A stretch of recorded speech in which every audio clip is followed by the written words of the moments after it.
Hey, bienvenue sur Just in Serenity. Ici, c'est ton espace pour souffler et se sentir moins seul face à la charge mentale. On échange sans filtre, on explore des astuces concrètes pour trouver l'équilibre et on se donne un coup de boost quand ça devient compliqué. Alors, prends ce moment rien que pour toi, écoute tranquillement et surtout, prends soin de toi.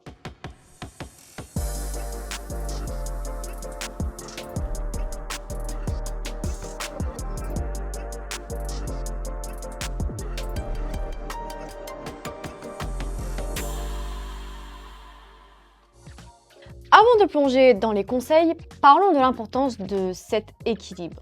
Quand on est trop absorbé par le travail, notre énergie, notre créativité et même notre bien-être physique en pâtissent.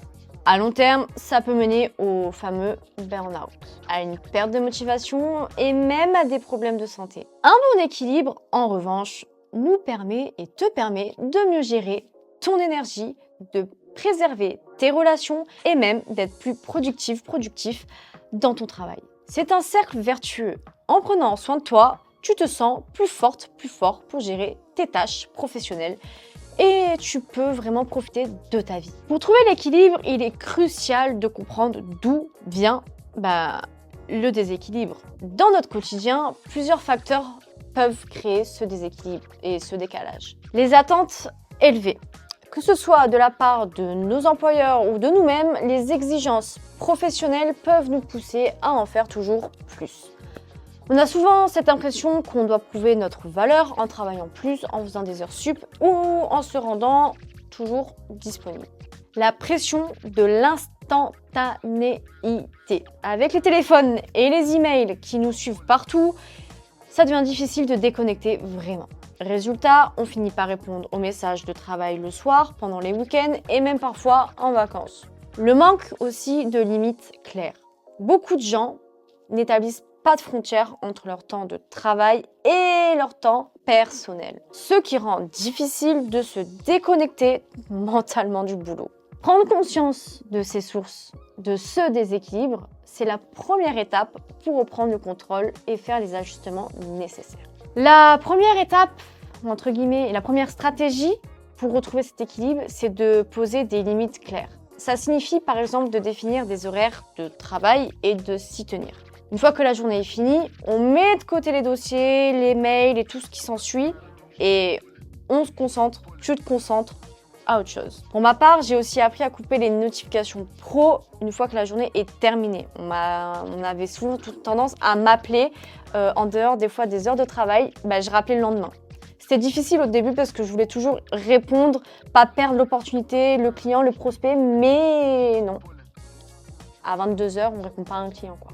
C'était beaucoup mieux comme ça, je pense, de le rappeler plus tard, le lendemain, et en fait, tout simplement, de gérer la tâche au lendemain. En plus, tu te sens beaucoup plus frais et fraîche.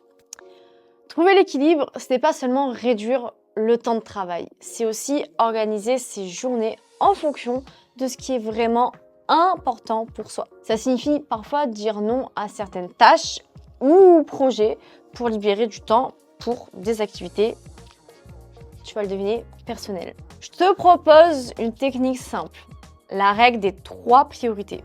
Au début de chaque semaine, choisis 3 choses importantes que tu veux réaliser pour ta vie perso et professionnelle. Par exemple, ça peut être passer une soirée en famille, avancer sur un projet important au travail et te réserver une session de sport. En définissant tes priorités, tu te donnes des repères clairs et tu peux mieux résister aux distractions et aux tâches qui ne sont pas, du coup, essentielles. Apprendre à dire non. Dire non, c'est parfois difficile, surtout au travail. Mais si tu veux préserver ton équilibre, il est essentiel d'apprendre à refuser certaines demandes.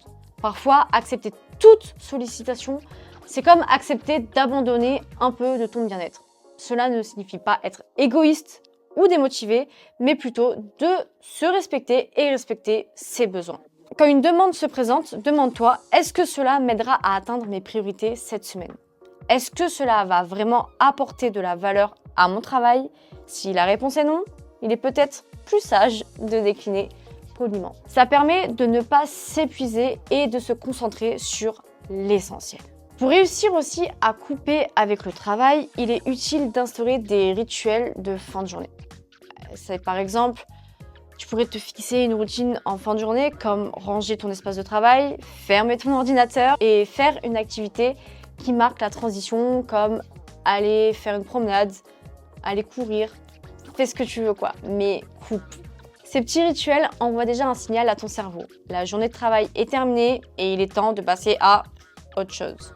Moi, par exemple, après mes journées de taf, j'écoute des podcasts, je fais mes sessions de sport, je me concentre aussi à mes passions comme le sport, le podcast justement ou bien la pâtisserie. Ça m'aide vraiment à déconnecter total et à lâcher prise sur le boulot. Pour préserver aussi l'équilibre, il ne s'agit pas seulement de travailler moins, mais aussi de remplir ton temps libre d'activités qui te ressourcent. Ça peut être, comme je t'ai dit, le sport, une autre passion, des moments avec tes amis, des moments avec ta famille. Ce sont des moments, en fait, qui te rechargent mentalement et du coup, physiquement. Quand tu investis du temps dans ce qui te fait plaisir et ce qui te fait du bien, tu ressens vraiment un véritable sentiment de satisfaction et de bien-être total. Ça te permet de retourner au travail avec un esprit beaucoup plus frais et motivé. L'équilibre, ce n'est pas une question de perfection. Pas du tout. Non. Parfois, tu peux avoir des périodes plus chargées au travail ou des périodes où tu as besoin de plus de temps pour toi. C'est important de reconnaître ces moments et d'accepter qu'on ne peut pas toujours tout gérer à 100%. L'important ici, c'est d'être bienveillante avec toi-même et de te rappeler que l'équilibre, c'est une quête continue. Trouver l'équilibre entre la vie perso et pro, c'est un chemin personnel et évolutif. C'est apprendre à respecter ses besoins, à poser ses limites, des limites et à remplir sa vie de ce qui te fait vraiment vibrer. C'est aussi se rappeler que l'équilibre parfait n'existe pas toujours, mais qu'on peut tendre vers ce qui nous fait du bien. J'espère que cet épisode t'aura donné des pistes pour commencer à bâtir ton propre équilibre ou du moins à réfléchir à ce qui pourrait te faire du bien au quotidien. Si cet épisode t'a parlé, n'hésite pas à me le dire en commentaire ou à partager ton propre vécu. Je te souhaite de trouver ton équilibre si tu l'as pas encore trouvé, à partager aussi cet épisode à quelqu'un qui en aurait besoin. Merci d'avoir écouté cet épisode. Je te dis à très bientôt pour un nouvel épisode sur Just in Serenity. Et en attendant, comme d'habitude, prends soin de toi. Ciao, ciao!